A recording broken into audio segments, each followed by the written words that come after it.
Oi pessoal, tudo bom? Sejam bem-vindos à segunda aula de visão computacional. Na aula passada, a gente começou a ver a introdução ao nosso curso de visão computacional, tá? E viu que esse vai ser um curso assim bem disperso, né? A gente tem a representação das imagens, vai ter a parte também de IA. E aí hoje a gente dá continuidade a nosso conteúdo com a aula que eu chamo de Fundamentos de Processamento Digital de Imagens. Já faço um aviso que PDI, que seria justamente o processamento digital de imagens, é uma disciplina à parte, além da visão computacional. Então a gente vai ver aqui alguns dos fundamentos, esses que sejam os mais básicos possíveis, para que a gente possa estar fazendo algumas etapas de processamento digital de imagens, tá? Relacionado com a parte de visão computacional, tá bom? Então, como é que a gente pode estar iniciando esse conteúdo, tá? A gente vai ter aqui os objetivos da nossa aula, onde a gente vai querer chegar no final, tá? Então, nosso primeiro objetivo vai ser compreender a convolução 2D, comparação linear, certo? Invariante da translação, tá? Eu sei que vai ser um nome que é um pouco complicado, mas de certa forma eu vou tentar deixar isso aqui um pouco mais intuitivo, certo? Além disso, na parte prática relacionada a essa aula, aí vai ser muito relacionado ao notebook, a implementação aqui, o Colab, tá, dessa aula. A gente vê um pouco aqui também como está aplicando com o OpenCV e também com o NumPy, alguns desses filtros, tá? Alguns filtros relacionados a essa parte de fundamentos de processamento digital de imagens, ok? E por fim, justamente, observar os diferentes kernels, tá? E também como diferentes tamanhos de janela conseguem prever o que vai fazer, por exemplo, com um ruído da imagem. Imagina que eu tenho um ruído da imagem e o que é que eu tenho como objetivo de estar manipulando e estar retirando esse ruído, tá? Então a gente vai tentar aplicar o quê? A parte de filtros convolucionais diretamente na nossa imagem, tá bom? Então, imagina, estou aqui, né? A gente vai estar iniciando essa aula e vai ter essa pergunta. Ora, por que a gente tem esse objetivo de estar filtrando imagens? Vê, imagina essa imagem aí, a imagem justamente de uma pessoa que foi para a Copa do Mundo desse ano e por algum motivo, imagina que lá naquela parte que ficou um pouco tumultuado, a imagem saiu borrada. Ora, como é que de certa forma isso poderia ser melhorado? Uma imagem feito essa, que a gente poderia estar aplicando algum filtro e melhorar justamente a representação dessa imagem, tá? Então, o que é que a gente pode estar observando? A gente vai ter a representação digital dessa imagem, fazendo um pouco até aquilo que a gente falou na aula passada. A gente sabe que a representação digital dessa imagem, aí por isso que eu falo um pouco que essa aula aqui também ainda de fundamentos de PDI, tá? É composta por três matrizes, justamente aquilo que a gente falou, uma matriz de tons de vermelho, uma matriz de tons de verde e uma matriz de tons de azul, que é aquilo que a gente chamou o padrão conhecido como RGB, tá? Ok, mas poxa professor, onde é que eu vou querer, de certa forma, retirar o ruído dessa minha imagem? Visto que, se a minha imagem colorida é uma combinação de três matrizes, como é que eu poderia fazer esse processo de remoção do ruído, tá? Então, essa é a nossa primeira pergunta da aula, tá? Se a imagem é apenas uma matriz, será que eu consigo mexer nesses números? E aí, uma dessas matrizes seria? E aí, de um jeito organizado, de uma maneira sistemática, para tirar esse ruído sem destruir, de certa forma, a foto. Porque a gente não vai ter esse objetivo de perder a informação da foto, tá?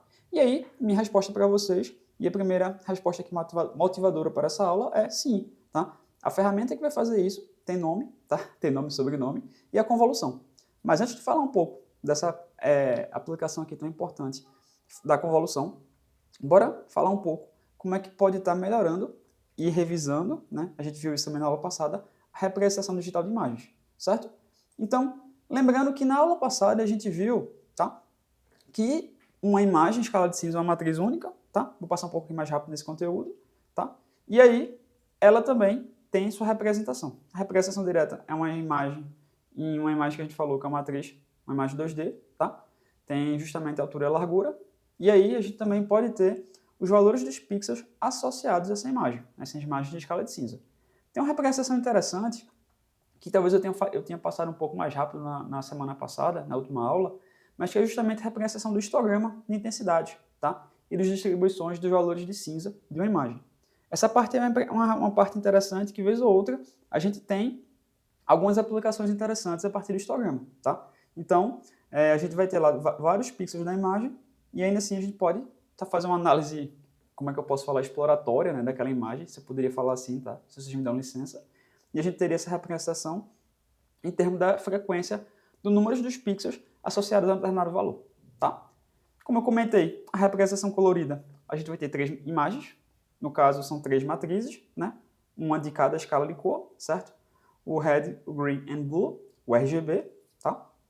E aí, consequentemente, temos 3 matrizes, certo? É a mesma ideia, só que de certa forma é empilhado. E aí volta a gente ficar com aquela pergunta. Poxa, eu tenho agora uma imagem colorida. O ruído, em que tom, em que tipo de intensidade esse ruído estaria presente e como é que de alguma maneira eu poderia estar removendo esse ruído daquela minha imagem. Porque o primeiro objetivo aqui dessa nossa aula de hoje é remover um ruído de uma imagem, correto? Então, como é que de certa forma a gente poderia tentar fazer uma aplicação feito essa, tá? E aí, eu queria apresentar aqui, já no conteúdo da gente, alguns fundamentos de processamento digital de imagens. Quando a gente fala de processamento de sinais, lembrando que uma imagem é um sinal, certo? A gente vai poder ter sinais, representação em uma dimensão, imagem e também em 2 dimensões, certo? Então, isso aqui a gente está falando um pouco de engenharia de sinais, certo? É muito estudado ali nos cursos de engenharia da computação, engenharia elétrica e eletrônica. Um sinal, tá, gente? Nada mais é do que uma função que carrega informações, certo? Então, por exemplo, nessa figura aí, à esquerda, eu tenho um sinal contínuo no tempo, definido por qualquer valor real de t, tá? Então, ele pode estar definido por qualquer valor numérico. É um valor contínuo, tá? Então, assim, 1,1 tem um valor definido. 1,118 tem um valor definido, tá? Não é apenas números inteiros, tá? Um processo discreto. Isso aí é um valor contínuo. Só que nessa mesma representação, nessa figura à direita, a gente tem o que a gente chama de um sinal amostrado. Esse f de n, note que agora aqui não é mais f de t, tá? Ele é um sinal discreto, definido apenas nos números inteiros. Note que isso aí é uma mudança de notação, certo? E, consequentemente, quando faz essa mudança de notação, a gente tem, no sinal discreto, o que a gente acontece que é a representação digital dos sinais. Como os sinais são representados em sistemas digitais, o smartphone, o smartwatch, o computador e por aí vai, tá? E qual é o contexto das imagens nesse roteiro? Ora, a imagem vai ser sim um sinal discreto, porque ela vai ter esses pixels, cada posição dos pixels aí é um sinal discreto, tá? E, novamente, ele é bidimensional, certo? Porque a gente não vai ter apenas esse índice n. Na imagem a gente vai ter tanto o índice n, que seria uma representação, por exemplo, do elemento digamos assim, na largura e também na coluna, né? Então, assim, seriam linhas e colunas, certo? Então, tudo que a gente pode ver na teoria de sinais, que a gente poderia ter visto, por exemplo, um sinal da representação, um sinal da temperatura, um sinal de pressão, um sinal de ECG, tá? Toda aquela teoria de séries temporais, a gente também vai poder estar aplicando aqui em imagens, certo? Mas com uma representação bem importante, trocando um índice por 2, tá? Então, isso aí acaba se tornando importante. Beleza? Só que, antes de entrar um pouco no conceito da convolução em si, eu queria falar aqui com vocês sobre sistemas LTI. Ora, sistemas LTI, tá? Então eu falei a vocês que o sinal, de certa forma, é uma informação, tá? E, novamente, quando eu passo uma informação, a gente está passando isso por um meio também, correto? Então, por que eu estou falando disso de meio, de passar informação? Ora, como é que eu tenho uma imagem, que ela é um sinal original, e, sem querer, né, a gente não tem esse objetivo, alguma coisa, um sistema, ele vai poder estar transformando esse sinal, certo? Então, várias operações podem acontecer, certo, com a imagem. Então, a gente pode rotacionar a imagem, a gente pode, colocar um pouco mais de mudar o contraste, alterar as cores em determinada região da imagem, tá? Quando a gente está, por exemplo, no WhatsApp, em mídias aí, Instagram, a gente também está alterando, colocando sticker, né, tudo mais. Então, de novo, a gente tem um universo infinito de possibilidades. Quando eu estou falando aqui, por exemplo, da aplicação de um sistema, aí eu vou falar já o que é o sistema LTI, numa imagem, a gente vai ter rapidamente a representação de uma entrada e, consequentemente, também eu vou ter a representação de uma saída, tá? É aquela velha história da matemática, eu tenho tanto uma função, né? Eu tenho uma entrada x e eu tenho uma saída, certo? O y é o quê? Ele é um f de x, tá? Isso aqui é uma representação matemática, mas isso aqui também acontece com imagens, correto? Então, existe uma classe, que é uma classe aqui que vai ser muito importante para essa parte de representação e operações, tanto com sinais de uma maneira geral, como também no processamento digital de imagens, tá? Que são os sistemas lineares e invariantes no tempo. Os sistemas é LTI, tá? Ele é um sistema linear por quê? Porque ele tem duas propriedades importantes, a aditividade, tá? Então, se você filtrar a soma de duas imagens, vai ser o mesmo que você somar duas imagens filtradas, certo? E também vai ter outra propriedade interessante, que é a homogeneidade, tá? Que se você, por exemplo, faz uma operação de dobrar o brilho da entrada, você também, consequentemente, vai estar dobrando o brilho da saída, tá? Então, se a gente fosse aqui destrinchar a fórmula aí da aplicação dessas funções, a gente daria para justamente observar essas duas propriedades, tá bom? Essa daí que eu falei, certo? A representação que o sistema é linear, tá? E ele também vai ser invariante no tempo por quê? Tá? Porque eles vão ser invariantes ao deslocamento, tá? Então, esse aqui é um pouco assim mais para essa parte de representação matemática, tá? Mas o sistema ele não teria, de certa forma, o que a gente vai chamar de uma representação fixa, um endereço, certo? Então, por exemplo, se eu vou poder estar fazendo algumas operações, por exemplo, mover o objeto 10 pixels para a direita ou 10 pixels para a esquerda, tá? Então a sua resposta, consequentemente, também vai corresponder isso aí, certo? Se eu mover 10 pixels para a direita, consequentemente, a minha resposta, a minha saída do sistema também vai mover 10 pixels para a direita, tá? Então, um detector de bordas ele não pode funcionar melhor em um canto superior esquerdo do que no canto direito. Toda a imagem vai acontecer, ela vai acompanhar com isso aí, tá? E aí a pergunta que fica, poxa, professor, isso é só matemática, são algumas operações, por que isso aí vai importar tanto? Ora, porque vai existir um teorema matemático, que ele é muito importante, tá? Que é todo sistema LTI, todo sistema linear, certo? Invariante no tempo, eles são completamente descritos por uma operação chamada convolução, tá? Toda família, sem exceção, ok? E aí, isso vai acabar sendo importante para processamento digital de imagens, ok?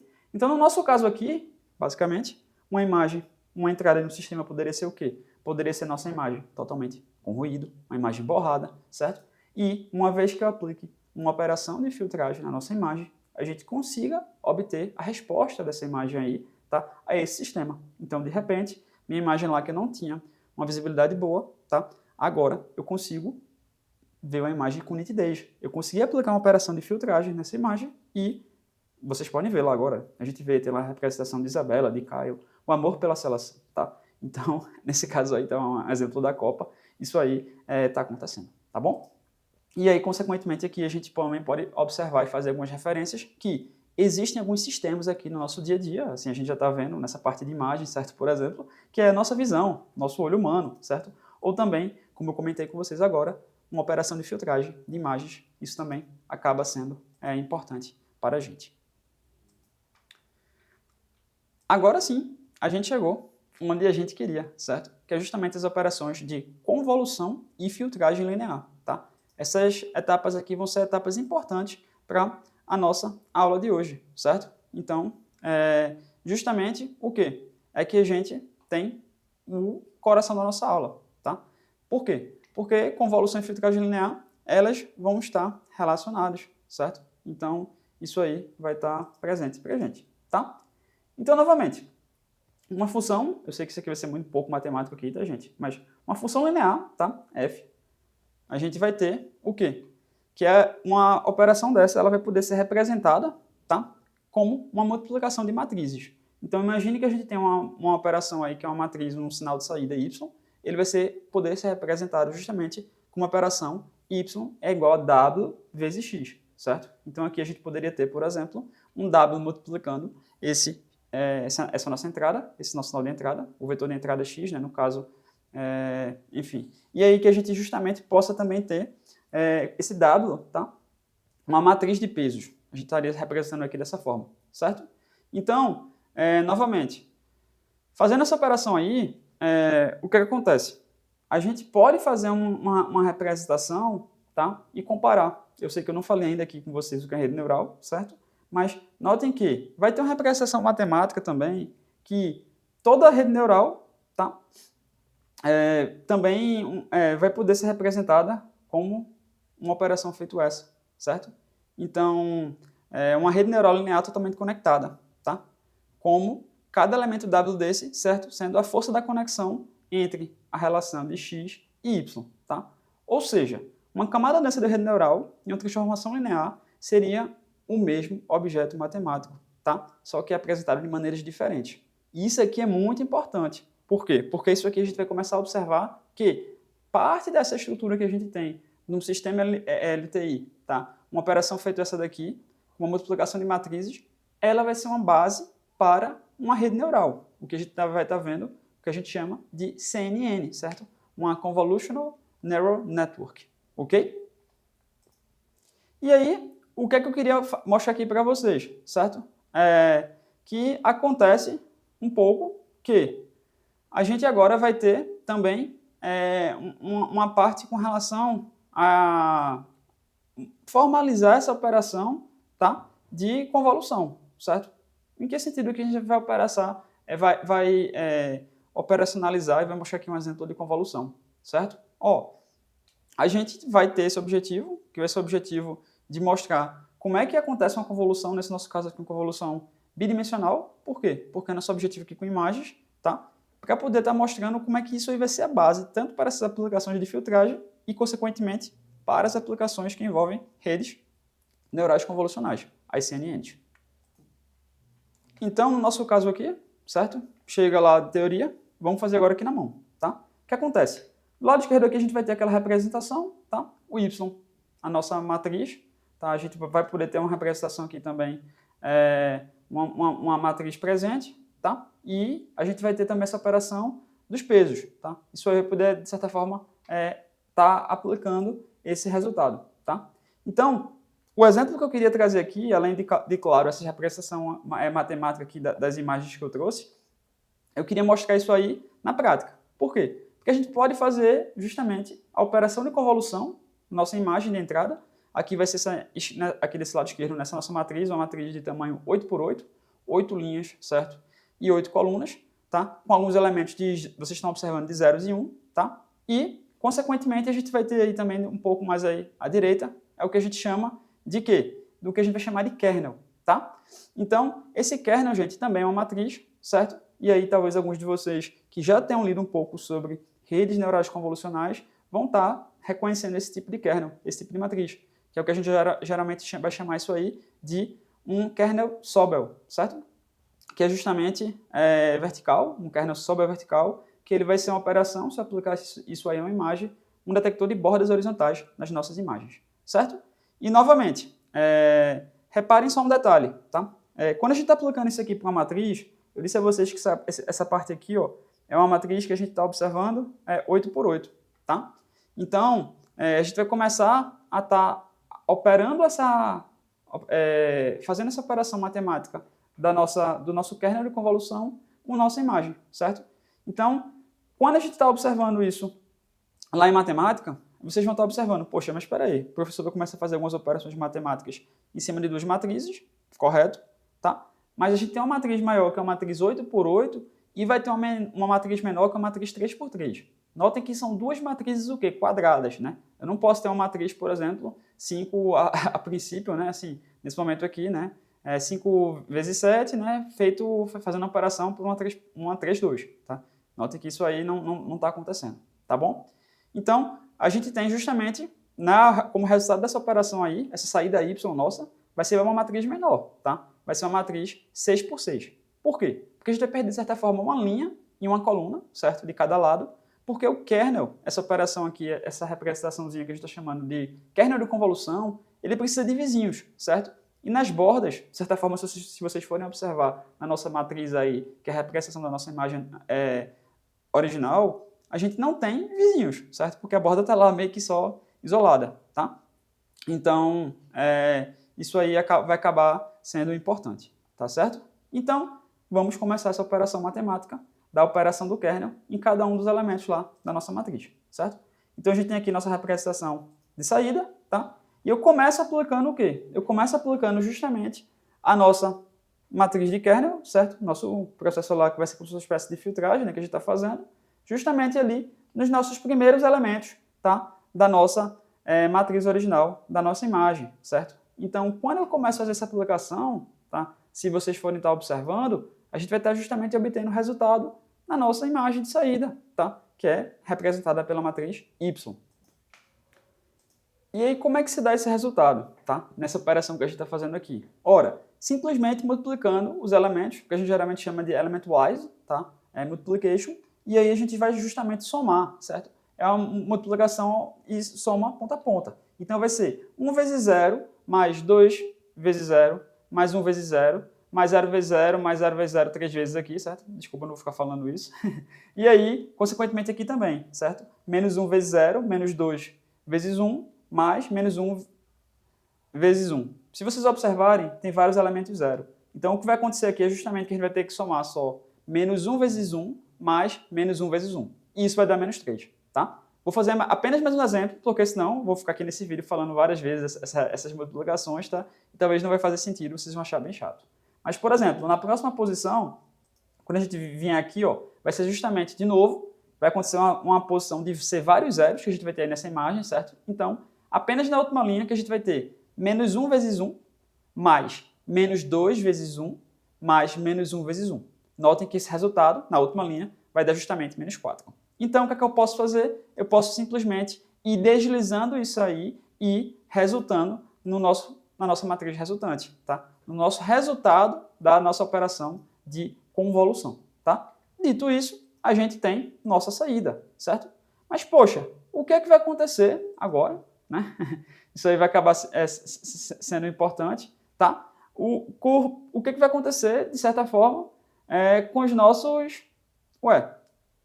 E quando o kernel, de certa forma, da matriz, vai, o que a gente vai chamar assim, escorregar para fora da matriz, tá? Porque isso aí vai acontecer, né? O que é que vocês vão fazer? O que é que a gente vai fazer? Ora, a gente tem algumas opções aqui, certo? E quando a gente está pensando do ponto de vista prático de implementação, seja isso lá no NumPy ou OpenCV, quando a gente estiver implementando isso em Python ou outra linguagem de programação que você esteja aplicando esse conhecimento, tá? Você vai ter algumas alternativas. Qual a primeira alternativa? É o que a gente geralmente chama de zero padding, tá? Que é o quê? Você vai assumir fora como zero, tá?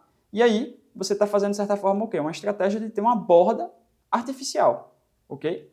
Então, isso aí também seria outra alternativa. Outra estratégia seria o quê? O que a gente geralmente chama de replicar, seria o chamado replicate, tá? Que seria repetir o pixel da borda para fora, tá? Também seria outra possibilidade. Outra estratégia seria também o reflect, que seria o refletir, tá? Você espelhar a sua imagem em torno da borda, tá? Que aí geralmente vai dar o resultado, de certa forma, mais natural, tá? E em algumas funções ele também é bem utilizado, tá bom? Então, simplesmente você pode também aceitar perder as bordas, tá? Porque é feito na operação que foi acabar de ser realizada aqui nesse exemplo da convolução, tá? É como a gente operou, tá? Então, novamente, isso vai depender muito dos problemas que a gente vai estar aplicando em processamento de imagem, nesse processo aqui de estar realizando uma convolução, tá? Vai ter uma justamente explícita para o seu tipo de problema, certo? E aí, novamente, é importante estar justificando, é importante depois estar lembrando que tipo de escolha dessa que você fez, porque isso aí pode ser também uma documentação para o teu problema, para aquela operação que você executou. Combinado? Só que notem, né, que eu comecei explicando um pouco a operação de convolução da maneira mais difícil. Talvez para alguns. Mas por que eu comecei, de certa forma, mostrando lá num ambiente 2D, tá? Porque é o nosso caso aqui no curso de visão computacional, gente. A gente vai estar fazendo convolução em sinais de duas dimensões, que são imagens. Mas a convolução ela também está presente em sinais unidimensionais, ou seja, em arrays, certo? Em vetores, tá? Então, novamente, a gente teria matematicamente aí essa fórmula, que é justamente a descrição da convolução unidimensional, certo? Quando a gente está aplicando lá para sinais. De novo, se eu estou falando aqui com vocês, vocês estão escutando o meu áudio, o áudio é um sinal unidimensional, tá? É uma representação aqui digital da fala. Então, o Heron está falando aqui, tem uma taxa de amostragem que está fazendo esse processo de discretização, certo? Do áudio, e que isso possa ser processado no computador, no dispositivo móvel de vocês, no MP3, tá? Isso aí acaba acontecendo, ok? No nosso caso aqui, de novo, quando a gente está fazendo esse processo de convolução em imagens, aí, vamos imaginar aí o caso da nossa vovó na Copa, tá? A gente vai ter justamente a operação de imagens de entradas, tá? Tendo saídas, certo? Operações, nenhuma imagem de saída. Então, essa daí seria a fórmula, no nosso caso, da convolução bidimensional, certo? Que vamos chamar aqui de convolução 2D. Ok? Então, de novo, aqui é uma representação, tá? A gente pode estar fazendo assim meio que esse esquemazinho para ver como é que é a aplicação desse filtro de kernel aquilo que a gente acabou de fazer ali, tá? No nosso caso, da convolução 2D. E aí fica uma provocação minha para vocês. Vamos pensar assim agora com operações com imagens. A gente começou a observar e ver que a gente pode fazer algumas aplicações de filtragem em imagens, e aí lembrando um pouco daquele conceito, daquele conteúdo de sistemas LTI, certo? Qual dessas operações aqui, que a gente vai ter lá, por exemplo, é uma caneca, a gente poderia estar pensando como ser um resultado de uma convolução. Eu fazer uma rotação, uma operação de convolução, eu trocar a minha imagem de colorida para uma escala de cinza, uma operação de convolução, eu fazer um redimensionamento da minha imagem, eu tenho ela em 30 por 40, eu boto para 15 por 12, isso aí é uma convolução? Ou eu fazer uma operação de desfoque, é uma convolução? Vou deixar um tempinho aí, vocês pensam e tenta descobrir qual a opção, A, B, C ou D, é uma convolução. E aí, respondendo para vocês, certo? A operação de convolução é o desfoque, tá, gente? A gente estaria aplicando um filtro ali para desfocar a imagem e isso aí seria fazendo por uma convolução, tá certo? E aí, como é que fica a pergunta? Poxa, tá certo, professor. Você está já aplicando aí para a gente, mostrando para a gente que a gente pode fazer algumas operações de filtragem, né? Através disso que você nos mostrou, que é uma operação chamada convolução, tá? Mas como é que eu posso começar agora a aplicar esses filtros para as minhas imagens, certo? Você mostrou lá aquele kernel, aquela matriz Sobel lá para detecção de linhas e tal. Legal, parabéns. Mas como é que eu sei? Eu vou no feeling? Eu vou fazendo uma previsão aqui, tá? Com minha bola mágica, minha bola de cristal para saber que tipo de kernel eu vou estar aplicando? Ora, não, tá, gente? A gente vai ter alguns filtros, padrões, certo? Para, de certa forma, a gente realizar algumas operações. E aqui nessa imagem agora que eu mostro para vocês da aula, é justamente o quê? Um dataset que é muito conhecido, tá? Para essa parte, que é o dataset do MNIST, que é o dataset lá de dígitos assim, escritos à mão, para a gente poder fazer o processo de reconhecimento. É uma das primeiras tarefas lá bem legais de classificação, certo? Com redes neurais que a gente pode fazer. E aí também serve um pouco para treinar assim, sobre esses detalhes dos filtros lá de convolução, tá? Imagine que você tem esse dataset, ali a gente tem a foto do dígito 5, e aí você tem o resultado de fazer a operação de convolução desse dígito com dois tipos de kernels diferentes, distintos, tá? Então, primeiro vai ser um kernel lá que a gente vai estar chamando de Edge Detection, que é justamente o quê? Você detectar as diferenças ali entre a fronteira, tá? Da numeração, do 1, 2, 3, 4, 5, 6 e por aí vai. E o segundo, o de baixo, vai ser um kernel justamente que a gente está chamando de Blur, tá? Que o que ele vai fazer? Ele vai borrar um pouco ali a imagem, né, se vocês estiverem observando, né? E matematicamente até, pelo resultado aí que vocês estão vendo das matrizes, dos kernels de convolução, eles são distintos, tá? Um lá tem um 8 central, que vocês estão vendo, o outro é 1 sobre 9, né? Tem um fator de multiplicação lá, só que ele é todo constante em 1, certo? Então isso aí também acaba acontecendo. Se eu saio desse caso aqui, que é um caso simples, por exemplo, de kernel que comentei com vocês aplicado ao MNIST, eu posso falar um pouco do roteiro que a gente vai ter do Colab associado a essa aula, tá? Que é justamente lá eu mostrando essa imagem, que é uma imagem bem clássica na parte de processamento digital de imagens, que é o Cameraman, tá? A gente tem a imagem original e vai ter lá uma média 9x9, nossa suavização, vai ter também um kernel de detecção de bordas verticais, bordas horizontais, o kernel Sobel de magnitude ou, por exemplo, o de Laplace, tá? A gente vai falar um pouco mais disso no nosso Colab, certo? Então, de novo, solicita o Colab que você vai ter acesso, tá, aos códigos Python relacionados a essas operações. E agora, a gente entra em outro tópico da aula que eu gosto muito, tá?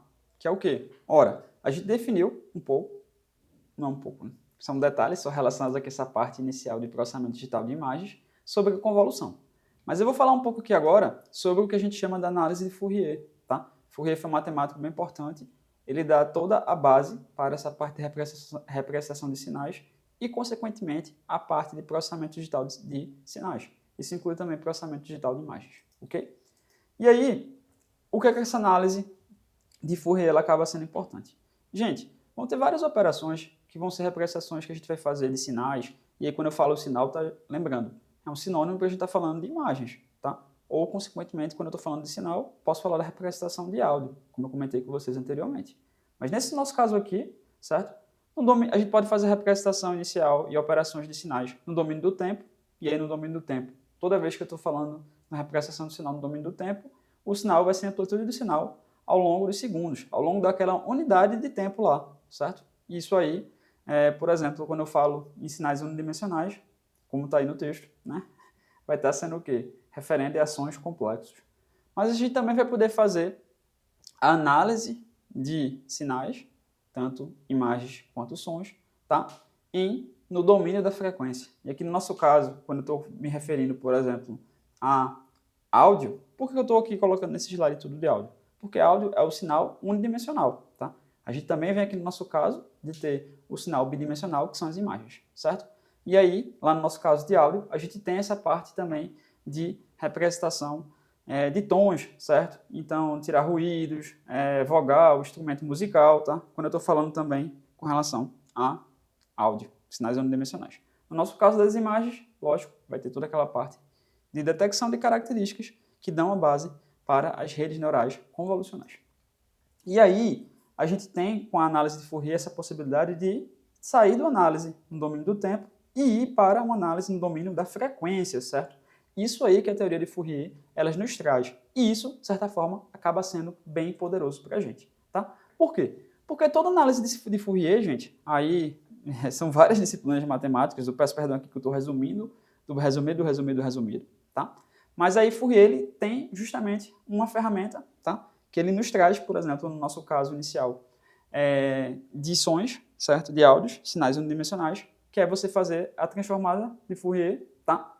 E fazer essa decomposição no domínio da frequência. Então, no nosso caso de um sinal sonoro, a gente vai ter justamente uma representação no domínio da frequência da magnitude pela frequência. Quando eu falo da frequência, gente, aqui no nosso caso de áudio, é justamente aquela parte dos tons. Então, assim, não sei se vocês já lembram, mas devem ter ouvido falar. Tem alguns animais que eles escutam alta frequência, sons de baixa frequência e tudo mais. Vem um pouco disso aqui, certo? Do análise do espectro e como é que isso aí acontece, tá? E a gente vai ter aqui alguns conceitos, por exemplo, tanto do que a gente chama da DFT, que é a transformada Fourier discreta, tá? Vai ter o que a gente chama de FFT. O que é FFT? É justamente a implementação da transformada de Fourier com uma otimização computacional, certo? E aí a gente reduz a complexidade computacional de n ao quadrado, por exemplo, justamente para n vezes log de n, tá? Isso aí acaba sendo bem importante para a gente. E aí, novamente, só essa representação matemática aí para vocês, tá? Como é que seria essa transformada de Fourier discreta, tá? Como eu comentei para vocês, isso aí para o caso unidimensional, tá? Porque sempre é bom a gente fazer essas perguntas e nos lembrar que é que eu estou falando da análise de Fourier aqui. Gente, estamos no curso de visão computacional, só que análise de dados, ciência de dados, toda essa parte de A, ele vai muito além de representação de imagens. Esse conteúdo eu acho bem legal de trazer, falar um pouco da análise de Fourier, porque vocês podem estar aplicando em problemas de machine learning tradicionais. Como assim, professor? Vocês utilizarem a parte da análise de Fourier, ou seja, estar calculando a transformada de Fourier, seja via FFT ou a própria DFT num algoritmo, tá? Para extrair características, para extrair features para os problemas de vocês. Professor, tem um problema de classificação. Como é que eu poderia justamente estar utilizando a DFT, a FFT para fazer isso aqui? Ora, é você fazer feito algo que eu estou mostrando nessa imagem, tá? Uma vez que você calcula a FFT, a DFT para o sinal de uma única dimensão, ora, note que isso aqui que eu vou falar aqui agora é importante, tá? Veja, a gente vai ter a representação em um sinal feito esse. E como vocês estão observando, o quê? Aí só compensa raciocínio. A FFT ou a DFT de um sinal de uma dimensão tem uma dimensão e, consequentemente, quando eu falo de imagens, a FFT de uma imagem também vai ser uma imagem, certo? Primeiro conceito que isso aí acaba sendo importante. Mas nesse nosso caso aqui, quando a gente está querendo características, está querendo features, para jogar isso para um classificador, certo? Um classificador linear, um KNN, uma árvore, um SVM, tá? A gente vai precisar apenas, por exemplo, usar parte de uma dessas bandas de simetria desse cálculo, certo? Da DFT, da FFT desse sinal, certo? Então eu queria fazer só esse alerta, por quê? Porque esse sinal aqui é simétrico, tá? É uma propriedade matemática que a gente tem e caso você utilize você utiliza o sinal como um todo, isso aí poderia deixar a sua análise um pouco confusa, certo? E aí, novamente, quando você está levando isso aqui para casos também unidimensionais, só tomar cuidado com o teu eixo X se vai ser o número, certo, lá da tua amostra, né, o que a gente geralmente chama de número do bin, ou você vai ter feito a conversão para a frequência, baseado na frequência de amostragem daquele teu sinal, daquele sinal que é uma série temporal, tá? Então, cuidado com isso aí, que é outro alerta aí também que eu faço para vocês, na hora de estar utilizando isso no processo de conversão de features, tá? Acaba se tornando outro ponto bem importante. E aí eu trago para vocês nessa aula meio que um passo a passo, um guia, tá? Justamente trazido uma referência que é o processamento digitais de sinais com Python, tá? Como é que vocês podem estar analisando análise de sinais no domínio da frequência utilizando Python, ok? Então fica uma referência aí bem interessante para vocês. Outra parte importante que fica sendo também é algumas técnicas de extração de features, certo? Como eu comentei, baseado tanto na FFT como da FT. Vai ter uma parte aqui que é mais para essa parte de sinais de voz, como eu tenho com vocês, mas é tanto o uso da Short Time Fourier Transform, tá? E também o cálculo, tá? Dos MFCCs, certo? Novamente, não é o escopo aqui da disciplina de visão computacional, estou meio que falando isso aqui um pouco de conteúdo extra, mas fica aí também para vocês. Dando continuidade, qual seria o próximo passo, certo? Eu falar um pouco da transformada de Fourier em imagens, né? Isso aqui acaba se tornando importante. Então, no nosso caso, quando a gente for falar da transformada de Fourier em imagens, ora, se torna importante falar um pouco o quê? Justamente, falei lá para vocês da representação, tá? Então, justamente da representação da nossa imagem, tá? Então, quando eu considero aqui a análise dessa imagem do cameraman, aquilo que eu falei, certo? A transformada de Fourier de uma imagem é uma imagem.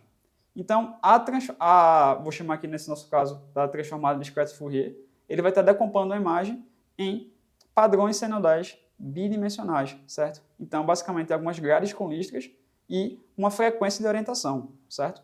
E aí vai ter todo justamente o quê? A composição lá de baixas frequências, certa variação suave, ou também altas frequências, vai ter mudanças abruptas, tá? A gente vai ter bordas, vai ter texturas, tá? Então isso acaba sendo importante para a gente. Vai ter uma parte lá no Colab, na parte prática, que vai estar justamente algumas implementações, tanto da DFT, dessa transformada discreta de Fourier do zero, usando loops de interação, por exemplo, e também do uso da FFT, certo? Então, novamente, no nosso cameraman aqui, tá? A gente está vendo que a transformada de Fourier vai ter tanto o que a gente chama, numa parte que a gente está falando de real e imaginária. Por que imaginária, tá, gente? Porque é justamente aquela parte de números complexos, tá? E, se vocês estão observando aí, poxa, né? Legal, professor, você fez aí a nossa transformada de Fourier da imagem, mas não estou entendendo nada. Tem um bocado de imagem cinza aí, tem ali que parece uma estrela, um bocado de risco, rabisco. O que é que isso vai acontecer? Ora, além da parte das partes reais e imaginárias, como eu bem comentei com vocês, tá? A gente vai ter aqui também a representação em magnitude, tá? Então, tem algumas interpretações aqui da gente, certo? Do lado esquerdo, aí a gente vai ter a magnitude, tá? Do lado esquerdo, baixo, tá? A gente vai ter o centro dessa imagem, tá? Que se vocês forem observar na representação lá de escala de cinza, está em branco, né? Então, justamente seria um centro claro, que é a representação lá do brilho médio, tá? Então, quando eu estou falando lá do sinal, vai estar sendo concentrado aqui nessa parte a maior parte da energia, né, desse sinal e da imagem natural, certo? Tem alguns conceitos aqui que talvez vocês estejam assim meio, meu Deus, o que é isso que ele está falando? Mas é um pouco do linguajar da parte de representação de sinais, tá certo? E aí, também tem a parte, além da magnitude, da fase. A fase a gente está observando que só parece ruído, certo? Então isso aí acaba sendo, meu Deus, o que é que tudo isso aí vai estar significando para a gente? Ora, nesse primeiro momento aqui, a gente vai estar observando que não deu para eu e você, humanamente, a gente tentar interpretando um pouco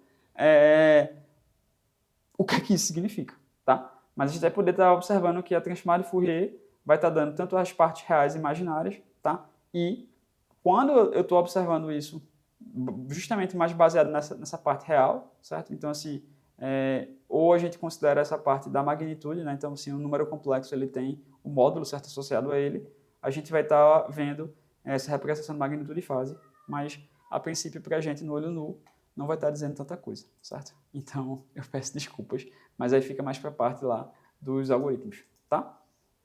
E aí chega assim é o grande final aqui da aula, que é falando um pouco também das nossas redes neurais convolucionais. Por que rapidamente, no final dessa aula, eu quero falar sobre as redes neurais convolucionais? Gente, a convolução é o que dá base para as redes neurais convolucionais.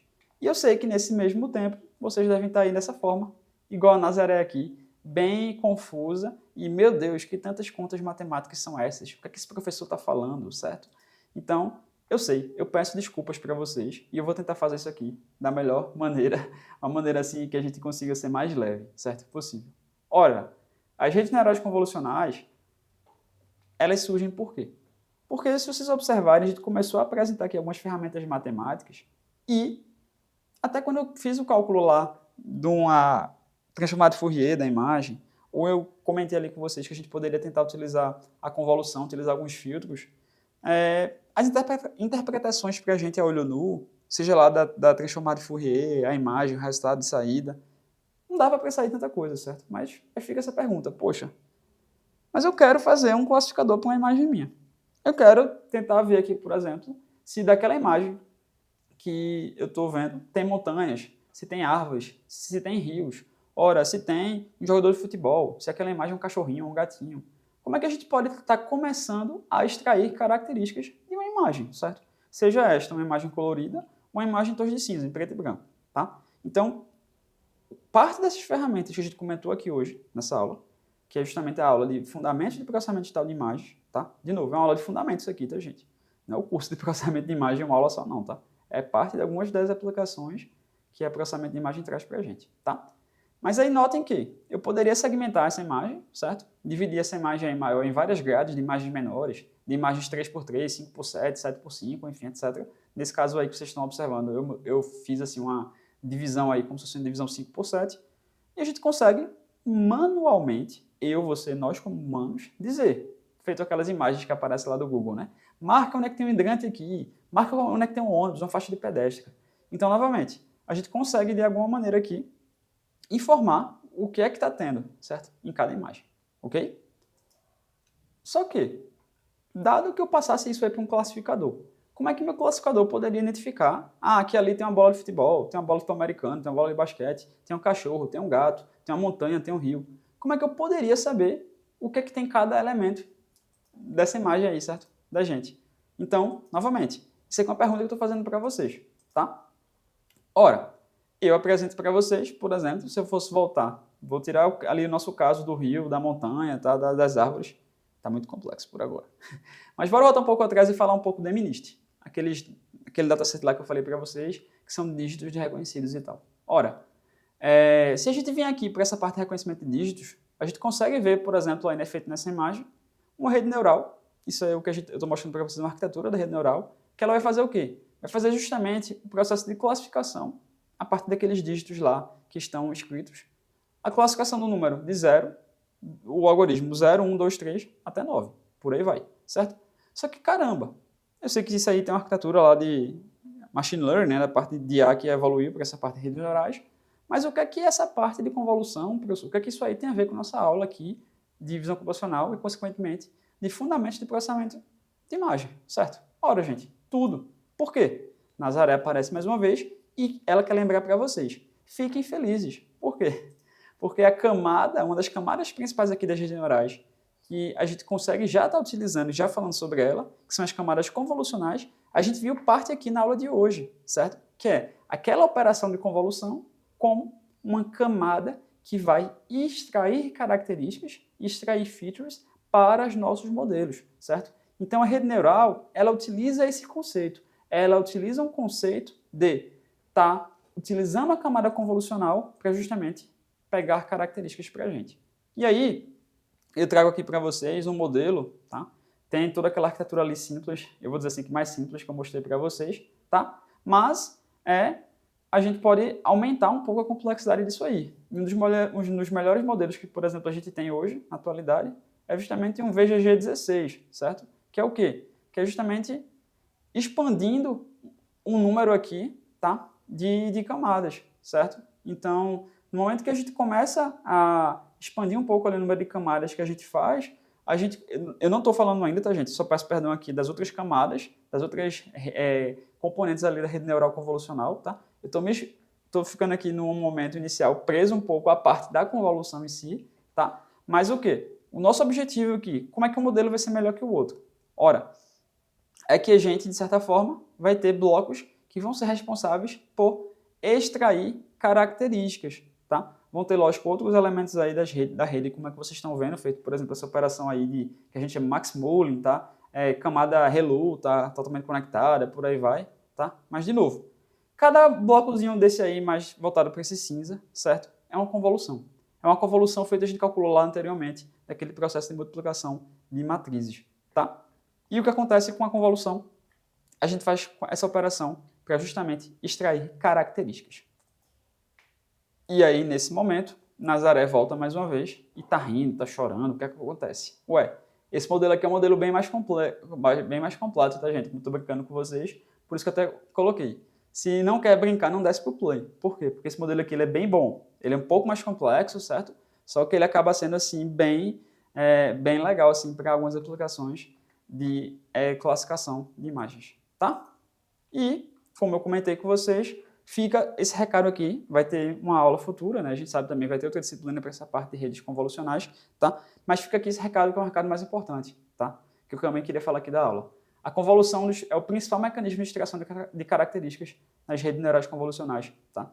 A partir da convolução, a gente vai estar aplicando filtros, certo? Filtros aprendidos para detectar padrões locais, como, por exemplo, bordas, texturas e formas diferentes nas nossas imagens, ok? E uma vez combinando sucessivas camadas de convoluções e também com outras operações matemáticas, como a gente viu anteriormente, a gente vai conseguir, de alguma maneira, aprender representações que cada vez sejam representações mais complexas de uma imagem, certo? E, consequentemente, o compartilhamento desses filtros, tá, vai reduzir o número de parâmetros e, consequentemente, deixar todo esse processo mais eficiente do ponto de vista computacional, tá? Então, novamente, a gente vai estar falando um pouco mais na parte prática da aula sobre os filtros convolucionais, tá? Como é que a gente está conseguindo extrair características das imagens a partir desses filtros. E nessa aula fica essa mensagem, tá? Falei vários fundamentos aqui um pouco da parte de processamento digital de imagens, mas o que vai ser importante, tanto para a parte de IA com redes convolucionais, com redes profundas, é essa operação de convolução e, consequentemente, a arquitetura de uma CNN. Ok? Fica para leitura recomendada, certo? Sugerida da aula de hoje, justamente os capítulos 15, 16 e 24, nessas sessões mencionadas. De novo, acaba sendo importante que não seja a leitura completa do capítulo, mas sim referente a essas sessões. Além disso, da parte prática das operações que nós vamos estar executando no Colab, tá bom? Espero que vocês estejam gostando desse vídeo. Novamente, aqui eu tenho esse meu objetivo de passar um breve resumo da aula. A aula toda não é apenas esse vídeo aqui, certo? Mas isso aqui é uma versão pocket, tá? Do nosso conteúdo aí da disciplina de visão computacional. Beleza? Espero que estejam gostando do material. Caso esteja gostando aí, dê o joinha e vamos nessa.